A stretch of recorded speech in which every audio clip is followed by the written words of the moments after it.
What on earth are the Japanese doing on the blood-soaked battlefields of Ukraine?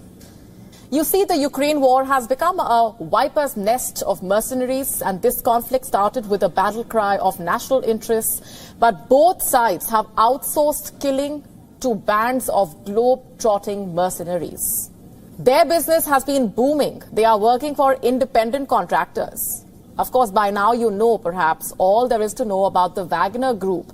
The Japanese group is fighting for the Ukraine flag against Russians. They have not taken their government's permission. They are freelance, being ferried and armed by contractors across borders. Last year, the Japanese were hired by the Georgian Legion, a military unit formed by mostly ethnic Georgians. They have been fighting against the Russians in Donbass. And reports say since last year, this legion has hired and is still hiring Japanese fighters. Some of them are civilians. Some of them are former soldiers. And some belong to Yakuza. On your screen is one such volunteer.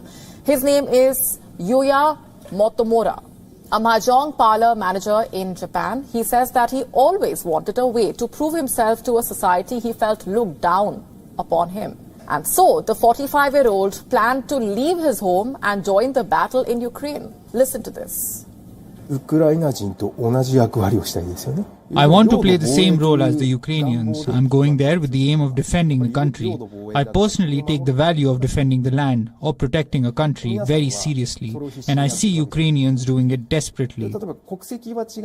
They have a different nationality from me, but the people, including the president, are fighting hard to protect their land. This is the real reason I'm going. で、ウクライナ人も自分の要するに土地を守るために頑張ってるわけじゃないですか。At least 70 other Japanese citizens have been identified, which suggests that their actual number must run into many hundreds. About 50 are former members of Japan's self-defense forces. What is this legion? It is essentially a foreign military unit of the Territorial Defense Forces of Ukraine. It was created on the 27th of February 2022, to be precise, to fight the Russian forces.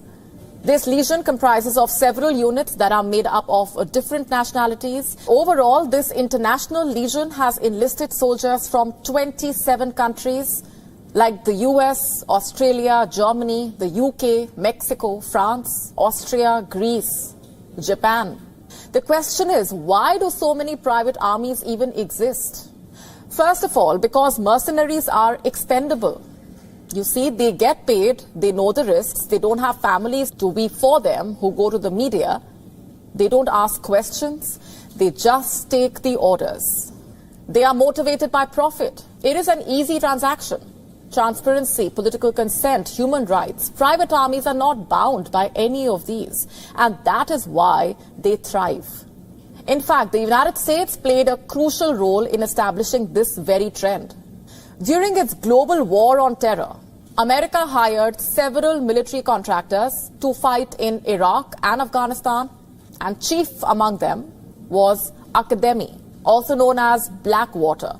It is a private military company formed by a former US Navy SEAL. Blackwater made headlines for war crimes in Iraq, 2006 killing of 3 guards at the Iraqi media network. The 2007 massacre of 17 Iraqi civilians in Baghdad's Nisour Square, and the 2008 killings of 14 unarmed civilians, again in Baghdad. You see, Blackwater was America's dirty works department, a tool to keep its Marines unblemished.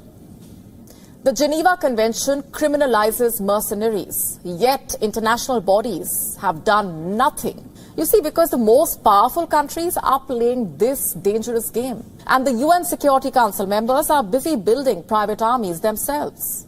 The Wagner Group is one of many.